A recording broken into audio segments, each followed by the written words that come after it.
The arrival of Sekiro Shadows Die Twice was a brand new experience from the already stellar Soulsborne series, having one of the best close combat fighting systems in gaming and a huge change to movement from the previous titles, that is, having a designated jump button.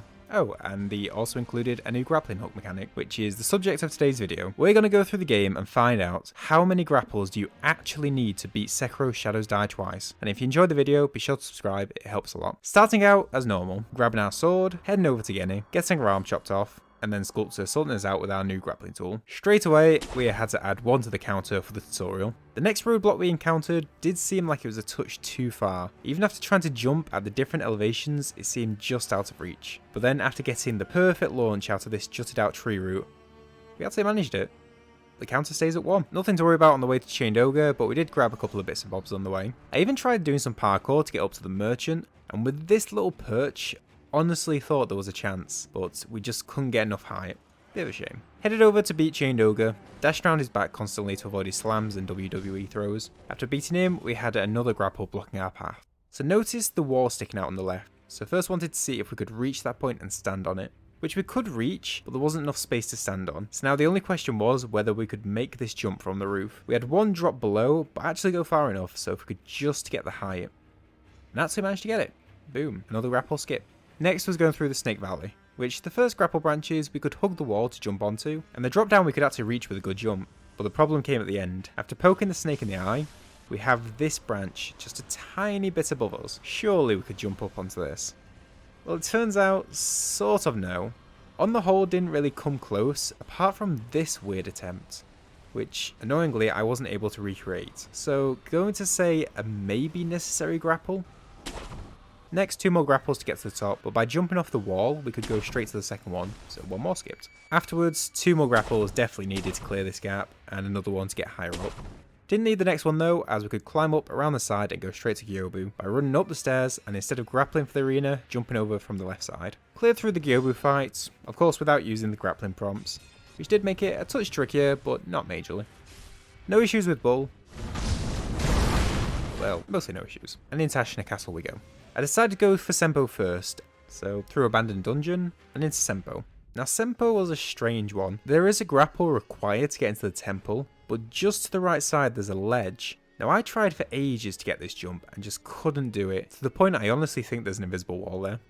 Most likely. And I did check on the other side, and it wouldn't have skipped right around as there's a second ledge, but it did still seem a possibility. Unfortunately I couldn't get it, with this being the closest attempt, and honestly think maybe impossible. Continued along the normal way, adding a massive 5 more grapples in just the short run up to Roberto. And then not a single one to the Monkey's Temple afterwards, as you can just follow the path straight there. Can't fight monkeys yet, so we headed back to Ashina Castle, where we tried to find a way to the higher part of the castle without the grapple, but the only other spot was blocked off where we couldn't grab it, but we had to add 2 more grapples to the counter in order to get up to the next idol. From here though, we could do this nice jump from the ledge, so after a bit of climbing, we could head straight for Genny. After beating Genny, having a natter with Koro and Ishin, it was time to head back to beat the monkeys. Now monkeys took some thinking. The first thing is we need at least 1 grapple in this fight to get to the purple monkey, with the question being, could we also reach and kill the other 2 using just that 1 grapple? The simple ones were the orange and the invisible monkey. The invisible one we could get immediately once entering the arena, and if we used a Gachin before the fight, we could grapple up and kill the orange one without it noticing. The purple was next, who would notice when we approached and would either run backwards into the building behind, which requires more grappling, so wasn't an option, or to the left where we could open the door, extinguishing the light, and so we could drop down to finish. So all that left was the green one. Now it turned out we could actually make this jump from the branch. However, it was so unreliable, / I was very unreliable with it, that I ended up giving up on it. And instead jumped forward, making the green monkey retreat to the roof behind, and then with a Gachin sugar active, we could use our 1 grapple at the start, get the orange monkey, run around the right side of the structure to sneak behind the green monkey, and then lead the purple into our pre-prepared dark room, clearing all 3 monkeys with just that 1 grapple. Sunken Valley was next, where first we had to do a precise drop onto a branch, as otherwise we take a hard landing and get a position reset. Easy jump across to the mob, although got absolutely blasted. Definitely needed a grapple to this branch above us, but was able with a good wall kick to get to the next branch, so that's skipping that grapple. And using the same method was also able to skip the next few as well. Now the drop down towards Snake Eyes, I was adamant we could reach. we seemed just a touch off every time. I went down to check the branch and it was solid. There was a hitbox, so if we could reach it, we could land on it. I tried changing the jump off spot to get a better angle, tried changing the jumping angle, and after numerous attempts, we actually managed to get it. Oh. So after all that, we did get it, but it was too high. Probably should have guessed that. A couple more grapples needed to Snake Eyes. Sprinted over the bridge, just barely avoiding shots, and somehow got this jump first time, which also skipped another grapple. Quickly stealth blowed the mobs before seeing what we were dealing with. Now normally you would just grapple up on the left side, but was there another way? Turns out there's these other branches which you can also grapple to, but if we could get to this first one, we could also get to the second and up to the top. Took a few goes, but eventually got it. And with that, no grapple was needed to get from Snake Eyes to Centipede. Quickly clear through the Wolverine, and just barely avoided the snake. Then required 2 more grapples to get up to Sunken Valley. Had one more tiny but necessary grapple to get up, and then it was how to get to Guardian Ape. After a drop down, we came up to just before a bridge. If we could get to this bridge, it was a clear run to the arena, but the side of it just gave no purchase and slipped off every time we were short. This one I was certain was viable though, and after quite a few tries, did manage to get it. It was almost a clear path to the arena. Again, another small grapple was needed though at the end. Through some more wall kickoffs and a brief reset when I missed one, we got all the way to Guardian Ape. The only path that remains is to Corrupted Monk, which had 2 possible paths to get to, so thought it would be worth trying both to see which had fewer grapples. The first path through Ashna Reservoir took only 2 grapples, requiring beating a ninja in the well where we started, with the first grapple being out of the water, and then 1 more after a long jump down, which then took us to Ashna Depths. The second route was past the snake in Sunken Valley, with the first issue being how to actually get down there. This was actually solved pretty quick, as with the last second wall jump and death blow, it negated any fall damage. And for the remaining few meters, we could drop down pretty easily as there was a lot more branches to drop down on.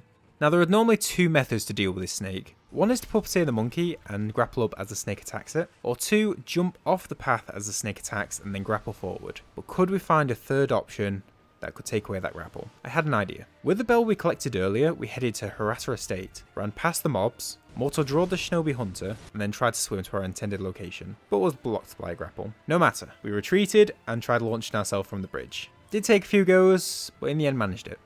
Dealt with 1 more ninja, opened the doors, and here it was. The Mist Raven prosthetics, allowing us to phase through attacks. Only question was, would that work on Jormungandr? Turns out it did, and we managed to get rid of that grapple. Although the sad part ended up being that it then took 2 more grapples up to Ashna Depths from that point. So both routes required only 2 grapples, just one took a lot more effort.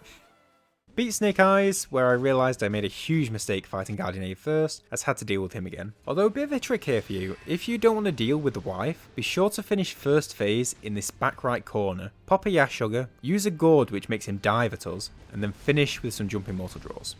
By staying in the corner, the other one never appears. Easy. 3 more grapples were needed to get up to Hidden Village. Although whilst we were there, we didn't need another one all the way up to Corrupted Monk, mainly thanks to the tree skip to Miss Noble, and then this interesting event. Now, I couldn't say for certain, but I'm pretty sure this mid-air strike we took eliminated the fall damage, as I'm almost certain this would have been a black screen, so that was pretty lucky. After cheesing Corrupted Monk, all we had left was the route back up to Ashna Castle. What would be the final tally?